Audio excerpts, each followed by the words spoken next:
Blessed with breathtaking natural beauty and friendly smiles, renowned for its hospitality, this archipelago composed of 83 islands in the South Pacific welcomed once again the Second Pacific European Union Business Forum in Port Vila, Vanuatu. A three-day meeting aimed at strengthening relations further between private sector in the Pacific and related stakeholders from Europe. It was an important platform for supporting EU and ACP business endeavors in the region, aiming to reduce poverty and boost business growth. With the region's tremendous untapped economic and business potential, the government of Vanuatu, together with the Pacific Islands Private Sector Organization and the ACP Business Climate Facility, invited participants from the public and private sectors to join forces once again.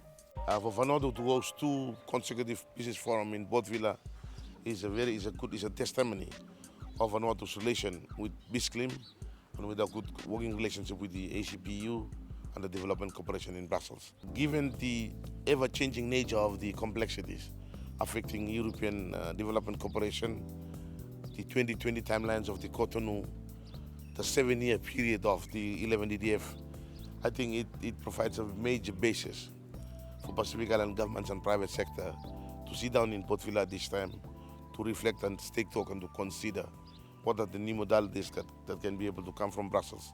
2 years ago, we were invited to be more active in the region, and that was one of the outcomes of the first business forum. So I think the business forum has been for us a very good tool, a very good place to start thinking of what we can achieve all together.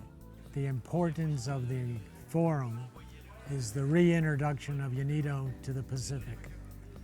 The Pacific has not had funding out of the ACP allocations for years.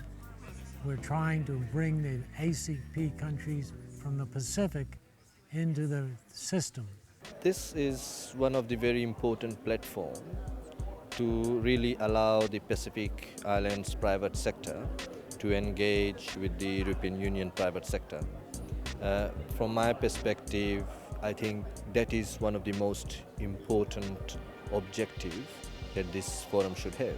This is an important business forum in the context of the Pacific's relationship with Europe. As you know, we are at a decisive time in the history of the ACP-EU relationship, as the whole ACP group is trying to forge a new future for their relationship. BizClim's aim with this second forum was to overcome inherent challenges by building a prolific future in trade and investment with the EU and Pacific nations. Any initiative which helps to improve businesses, which create jobs, which create livelihood are worthwhile.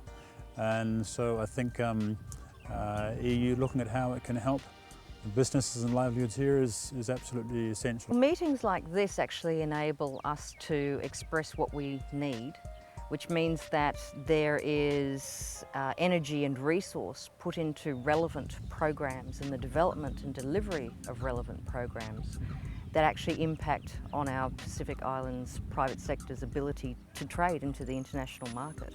The EU and the Pacific have got very similar ideas about aid for trade in lots of respects. We see economic development as a way for the region to improve our human development gains as well as purely economic development gains.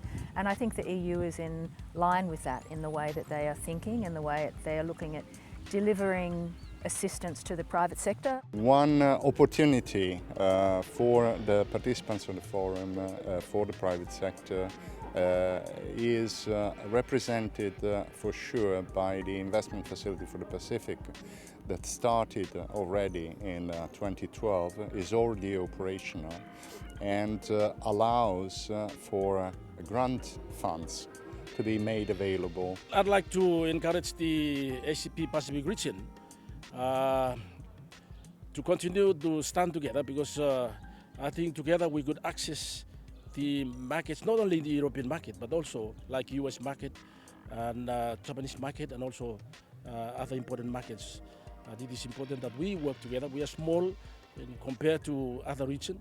Improving the business and investment climate is BizClim's main objective, and together with PIPSO, regional clusters are being implemented across the region to create better conditions for businesses to grow. The beauty behind the clustering project is that it can have that domestic orientation. It services everybody, and then they will get to a stage in their own growth and development. In the context of the PIPSO-led regional cluster initiative, discussions have taken place in Vanuatu on establishing clusters and ultimately developing and improving the contribution of cruise tourism to the country. Ecotourism, it's a alternative which suits very well with our part of the region, particularly in terms of our greatest assets, which is our environment, our culture and our people. And ecotourism fits in well because we have such a pristine natural environment that needs to be well preserved. But there are still challenges that lie ahead for small businesses here.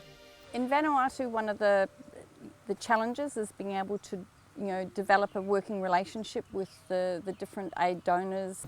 The difficulty I find is, in small businesses, is that we have to be everything.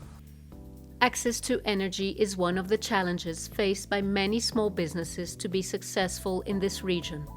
Participants are ready to promote renewable energy projects, but need funding to follow through.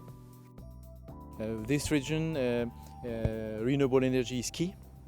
Why? Because almost 100% of the sources of energy are imported. The Pacific have everything: wind, sun, and also many other resources like the use of agricultural biomass, for example. There are many ways to use renewable energy in the Pacific, but it needs investment. Clean Star Ventures hopes to expand our network of private sector and public sector organisations who are genuinely interested in renewable energy and how it fits in the green economy. And as a step on after that, look at working up projects that we can deliver in the Pacific after we've talked to donor and grant organisations. Throughout the 3 days, participants voiced their concerns, hopes and aspirations, agreeing upon one clear message. My key message really is for the private sector to be able to step up the mark and engage adequately to contribute to the economic development.